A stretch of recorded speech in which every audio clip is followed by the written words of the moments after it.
Bonjour à tous mes chers élèves. Nous revoilà cette fois-ci sur une nouvelle vidéo. C'est une leçon de lecture qu'on va entamer ensemble dans le deuxième semestre. On retrouve cette leçon de lecture sur le livre de Mots en herbe, votre livre. Alors, si vous allez l'ouvrir à la page 44 et 45, on va retrouver la lecture, le texte intitulé, le titre c'est « Rencontre ». Alors, quand vous avez devant vous, vous avez le texte. Avant de commencer à poser des questions comme on le fait chaque fois en classe, avant de commencer à expliquer le texte et à poser des questions et à essayer de répondre à ces questions, on va tout d'abord se poser une question qui dit de quoi il s'agit. On peut reconnaître, sans lire, tout à fait avant de lire, on peut reconnaître de quoi il s'agit en voyant les illustrations, les images. Par exemple, ici les enfants, vous voyez bien qu'il s'agit d'un petit garçon. Juste à côté, il y a un petit animal. C'est certainement un petit renard parce qu'avec ça, il a une queue panachée. La queue d'un renard, c'est très caractéristique. Ça se voit. On retrouve le renard d'après sa queue. On le reconnaît, d'après sa queue. Alors, il s'agit alors d'un petit garçon et d'un petit renard. L'endroit, on peut dire que c'est un pré, c'est un bois. Mais je ne peux pas dire que c'est une forêt et non pas un jardin parce que c'est assez grand. Il y a des arbres, il y a des herbes. Alors ici, je pourrais dire que c'est un pré ou bien un bois, comme je viens de vous le dire. Alors, en voyant cette illustration, je peux dire que le texte va parler d'un petit garçon et d'un petit renard. Alors, lisons un petit peu, je vais essayer de vous lire un petit peu ce premier paragraphe. Le petit prince voyage de planète en planète à la rencontre de leurs habitants. Il rencontre le renard. Le renard se tut et regarda longtemps le petit prince. « S'il te plaît, apprivoise-moi, dit-il. » « Je veux bien, répondit le petit prince, mais je n'ai pas beaucoup de temps. J'ai des amis à découvrir et beaucoup de choses à connaître. » « On ne connaît que les choses que l'on apprivoise, dit le renard. Les hommes n'ont plus le temps de rien connaître. Ils achètent des choses toutes faites chez les marchands. Mais comme il n'existe point de marchands d'amis, les hommes non plus d'amis. Si tu veux un ami, apprivoise-moi. Bien sûr, les enfants, à vous, à la maison, d'essayer de lire, de continuer la lecture de ce texte. Voilà, ça c'est la suite. Que faut-il faire, dit le petit prince. Il faut être très patient, répondit le renard, et ainsi de suite. Je continue, les enfants. Encore une fois, je continue. Je ne saurai jamais à quelle heure m'habiller le cœur. Il faut des rites. Qu'est-ce qu'un rite, dit le petit prince. Et voilà, on arrive à la fin du texte. C'est la page 45. Ainsi, le petit prince apprivoisa le renard. Alors, regardez toujours, d'après les illustrations, on retrouve le petit garçon qui est allongé sur l'herbe et qui regarde les petites fleurs qui sont sur l'herbe, qui sont par terre. Voilà.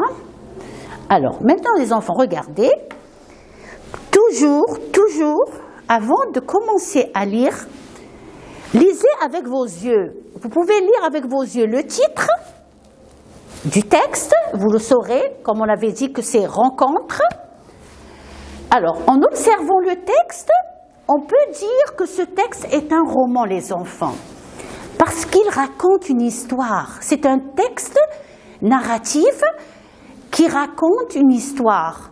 Je ne veux pas dire que ce texte est un texte biographie. Un texte biographie, c'est-à-dire que s'il va parler de l'histoire de l'enfant, du petit garçon, est-ce que dans ce texte, on parle de l'histoire du petit enfant? Est-ce qu'on parle de comment il s'appelle, quel âge il a, il est dans quelle école, quels sont ses amis, est-ce qu'ils font le portrait physique et moral de l'enfant? Est-ce qu'ils disent comment il est grand, il est petit, il est gros, il est maigre, il est brun, il est blanc? Non, tout à fait au contraire, on parle d'un récit, d'un roman. On raconte une histoire qui se passe dans un endroit comme ici, comme on vient de le voir. Alors, ou bien on va parler d'une rencontre, d'après le titre rencontre, on va parler d'une rencontre entre un petit prince et un renard, dans un bois ou un pré, dans lequel il y a de l'herbe et des arbres. Bien sûr, l'herbe et les arbres, on les retrouve dans le bois ou bien dans les prés, mais on ne retrouve pas dans un établissement, dans une école. C'est vrai qu'on peut retrouver un arbre, 2 arbres, mais pas beaucoup d'arbres. C'est un endroit ouvert, c'est un pré. On dit que c'est un pré, les enfants. Alors, et comme vous voyez, le petit garçon, d'après la lecture, on a su que ça parle d'un petit prince. Ce petit garçon, c'est un petit prince. Et bien sûr, l'animal qui est juste avec lui, c'est le renard. Alors, si Madame Sona vous pose la question, elle vous dit quel est le titre du texte? Alors, le titre du texte, c'est « Rencontre ». Le titre de l'œuvre les enfants, c'est le livre d'où on a tiré le conte, d'où on a retiré le conte. On a retiré le conte de quel roman? De quel roman? C'est Le Petit Prince. Le roman, c'est le roman ou bien l'œuvre, on dit l'œuvre ou bien le conte, le roman, c'est Le Petit Prince. Dans Le Petit Prince, il y a une histoire et le titre, c'est Rencontre. L'auteur, celui qui a écrit ce livre, cette œuvre, c'est Antoine de Saint-Exupéry. C'est l'auteur. Et aussi, les enfants, il est aussi le narrateur, celui qui parle dans ce texte. Qui parle, qui est en train de parler, c'est aussi Antoine de Saint-Exupéry. Alors, Antoine de Saint-Exupéry, c'est l'auteur, c'est lui qui a écrit le livre, qui a écrit l'œuvre, et c'est lui qui parle dans l'histoire, c'est lui qui raconte son histoire, c'est lui-même qui raconte. Alors, je comprends. Les personnages des enfants, bien sûr, si vous avez lu le texte, vous allez savoir tout de suite que les personnages, il y a 2 personnages principaux, voilà, le petit prince et le renard. Le petit prince n'a pas tout son temps. C'est vrai ou c'est faux? C'est vrai, il n'a pas tout son temps. Pourquoi le petit prince, il n'a pas tout son temps? Tout simplement parce qu'il a des amis à découvrir et des choses à connaître. Il veut se faire des amis. Il n'a pas le temps de s'arrêter et de parler avec le renard. Il veut continuer son chemin. Il veut rencontrer des amis, des personnes comme lui. Il veut parler avec eux. Alors, pour connaître quelque chose, il faut l'apprivoiser. Oui, il faut l'apprivoiser. Pour connaître quelque chose, il faut l'apprivoiser.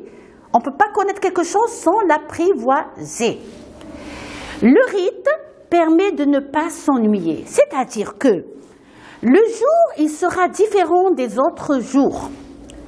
Le renard va découvrir le bonheur si le prince venait à une heure fixe chaque jour.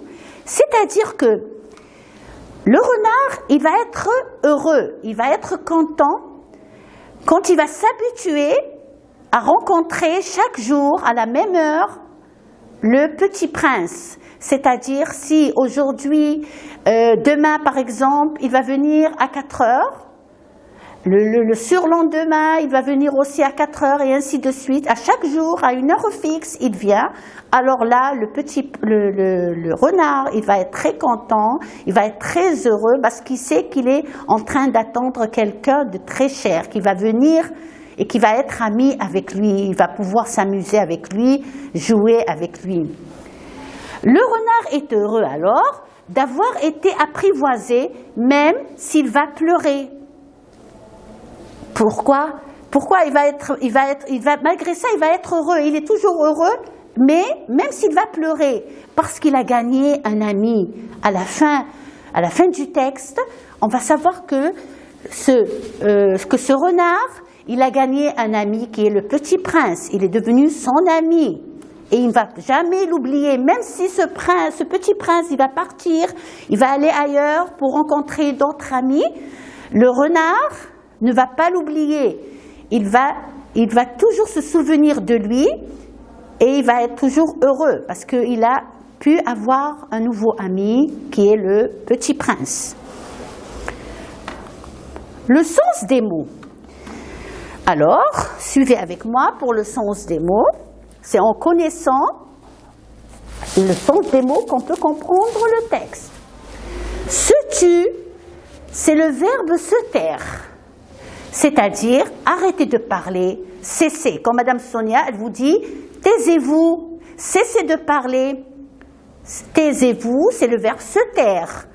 Alors, au passé composé, je vais dire, je me suis tue. Moi, je me suis tue, c'est-à-dire, je me suis arrêtée de parler. Tu t'es tu, il s'est tu. C'est un verbe pronominal, mais au passé composé. Alors, tu, c'est le participe passé du verbe se taire. Apprivoiser les enfants, vous allez me dire, Madame Sonia, on a retrouvé ce mot plusieurs fois en lisant le texte. Apprivoiser les enfants, c'est-à-dire rendre moins sauvages. Vous savez, les enfants, que tous les animaux sauvages, on ne peut pas jouer avec eux, on peut pas être amis avec eux. Par contre, les animaux domestiques, comme les chats, les chiens, on peut rester avec eux, on peut jouer avec eux. Pourquoi? Parce qu'ils sont apprivoisés,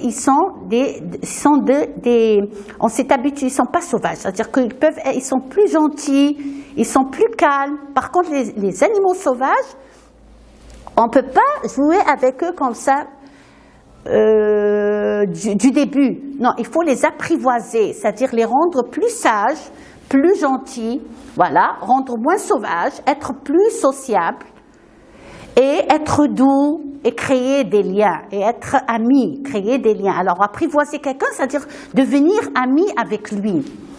Découvrir, apercevoir. Connaître, savoir. Pour le mot patient, les enfants, patient, patiente. Je suis patient, elle est patiente. C'est un adjectif. C'est avoir de la patience, être calme, attendre sagement. Par exemple, quand je dois être patiente. Je ne dois pas être toujours agitée. Il faut être un peu patient, attendre un peu, être sage. Il y a ça, le mot patient ici, c'est un adjectif. Par contre, le mot le patient, il y a un article juste avant, c'est un nom, ce n'est pas un adjectif. Ici, le patient, c'est autre chose. Ça veut dire le malade. On dit le patient ou bien on dit le malade. Mais ça s'écrit bien sûr de la même façon. Mais ça, c'est un adjectif, c'est-à-dire qu'il peut attendre sagement, il est patient. Il ne se presse pas. On attend, par exemple, s'il y a une voiture qui roule, alors maman, elle te dit non, attends un petit peu, sois patient, ne cours pas, il ne faut pas traverser la route. Ou la rue, il faut attendre un peu, être patient. Alors, le langage, du coin de l'œil, tout ça c'est des mots que vous retrouvez dans le texte. Du coin de l'œil, c'est-à-dire surveiller discrètement, sans avoir l'air de regarder, c'est-à-dire le regarder de loin, mais ne pas faire semblant de mais pas le regarder directement comme ça. Il faut le regarder avec avec avec discret, c'est-à-dire discrètement, avec discret. On le regarde discrètement, discrètement. On continue. Le langage est source de malentendus. Une citation, le moyen de communiquer qui peut être la cause d'une mauvaise entente. C'est-à-dire parfois, on avait vu ça dans le vocabulaire dans le premier semestre, ce qu'est un malentendu. C'est-à-dire que tu as mal compris ce que je viens de te dire. C'est un malentendu. Parfois, quand on parle, on peut dire des choses qu'on ne doit pas le dire. Par exemple, qui peut être la cause d'une mauvaise entente. On dit que c'est une source de malentendu. Il y a d'autres mots. Il y a aussi l'eau qui est la source de vie, c'est-à-dire que sans l'eau, on ne peut pas vivre. On a besoin de l'eau pour vivre. On dit que l'eau est source de vie. L'eau est source de vie. Comme ici, les yeux, ce sont les sources des larmes. Vous savez, les enfants, quand on pleure, on a des larmes qui coulent des yeux. Alors, les yeux sont les sources des larmes. Revint, c'est le verbe revenir, retourner. Des rites, ah oui, c'est un mot aussi qu'on a vu dans le texte. Des rites, les enfants, c'est quoi les rites? Ce sont des ensembles des règles, une habitude. On s'habitue à faire quelque chose chaque jour. On dit que c'est une rite. Les homonymes de points. Alors, les homonymes de points, c'est-à-dire c'est des mots où on entend le même mot, mais qui a une autre signification. Par exemple, ici, vous avez le point de vacances, c'est-à-dire il n'y a pas de vacances. Point de vacances, pas de vacances. Un point d'eau, c'est un lieu précis, comme par exemple le puits, c'est un point d'eau, où on va prendre de l'eau dans une fontaine, dans un puits, tout ça on dit que c'est un point d'eau. Il y a aussi avoir un point au dos. Par exemple, parfois on a mal au dos. Je vous dis, oh, j'ai mal au dos, j'ai un point au dos. Un point au dos. Et le dernier mot comme point, un point, c'est un signe de ponctuation, comme le point, la virgule, le point d'exclamation, le point d'interrogation.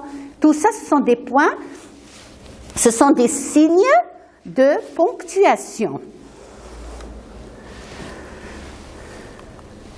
Alors, on arrive maintenant aux questions, les enfants. Et ici, j'ai mis les questions avec les corrigés. J'espère que si vous avez bien lu le texte, vous avez compris avec moi le sens des mots, vous saurez répondre aux questions. Alors, regardez. Que rencontre le petit prince? Et où se déroule cette histoire? Alors, le prince, il rencontre le renard. Que rencontre le petit prince? Il a rencontré le petit renard, le renard. Et où? Où? Dans un pré où il y a du blé. Il y a du blé. Vous l'avez lu dans le texte, on a précisé que le pré où il y a du blé. Toujours dans le pré, il y a du blé. Le blé, quand on va le moudre, on va obtenir de la farine. À partir du blé, on obtient de la farine. La troisième question, pourquoi le renard propose au petit prince de venir chaque jour à la même heure? Pourquoi il lui propose de venir chaque jour à la même heure? Pourquoi il lui dit de venir toujours à la même heure? Il ne faut pas venir en retard ni en avance. Il faut toujours venir à la même heure. Tout simplement pour pouvoir avoir la joie de l'attendre. Que ce soit comme un rite, le jour est différent des autres jours. C'est-à-dire, il va lui dire de venir, par exemple, chaque jour à 4 heures. Il va pas falloir venir à 3 heures, ni à un peu plus tard, à 6 heures par exemple. Il va venir chaque jour à 4 heures. C'est là où le renard, il va être patient de rencontrer le petit prince. Il va l'attendre. Il va venir à 4 heures. Alors il se met à partir de 3 heures, il commence à l'attendre. Il est tout content parce qu'il sait que maintenant à 4 heures, son ami il va venir. Mais si on ne met pas une heure fixe, alors là, ça va changer complètement. Au contraire, il faut que ça soit dans une heure fixe, un rite. Il faut toujours venir à la même heure. Ce sera beaucoup mieux pour lui. Comment fait le renard à la fin, en sachant que le prince va devoir s'en aller? On avait dit dans le texte, à la fin du texte, du roman, que le prince, il va partir, il va repartir. Et le renard, comment est le renard? Il est triste, mais quand même il est content. Car la couleur du blé signifie quelque chose pour lui. Quelle couleur de blé? Qu'est-ce qu'elle lui signifie? Vous savez, les enfants, on avait vu dans l'image du petit garçon, il a les cheveux dorés. Les cheveux dorés, ils ressemblent à la couleur du blé. Alors là, le petit prince, quand il va partir, et le renard, il va rester seul. Alors, chaque fois qu'il va regarder le blé, il va se souvenir de qui? Du petit prince. La couleur du blé va lui faire ressembler, va lui faire rappeler, le petit prince. Alors, chaque fois qu'il va regarder le blé, la couleur du blé qui est doré, il va se souvenir de son ami qui est parti, le petit prince. Alors, il est triste, mais content quand même, car la couleur du blé signifie quelque chose pour lui. Ça lui rappellera le prince avec ses cheveux dorés. Quelle est l'idée générale de cette histoire? Quelle est l'idée générale? L'idée générale, ça parle de l'amitié et de l'apprivoisement. Tout ce texte, il part d'une chose, c'est vrai, ça parle d'une rencontre entre un garçon, un petit garçon et un renard. Mais le but de cette histoire, c'est de parler de l'amitié. C'est un mot de la même famille de ami. Ça parle de l'amitié. En se faisant apprivoiser, la vie du renard sera ensoleillée. Au début, le renard, il était toujours triste parce qu'il n'avait personne avec qui jouer ou parler. Mais maintenant, il s'est fait un ami. Le blé qui est doré lui fera souvenir le petit prince avec la couleur de ses cheveux, comme je viens de vous le dire en haut.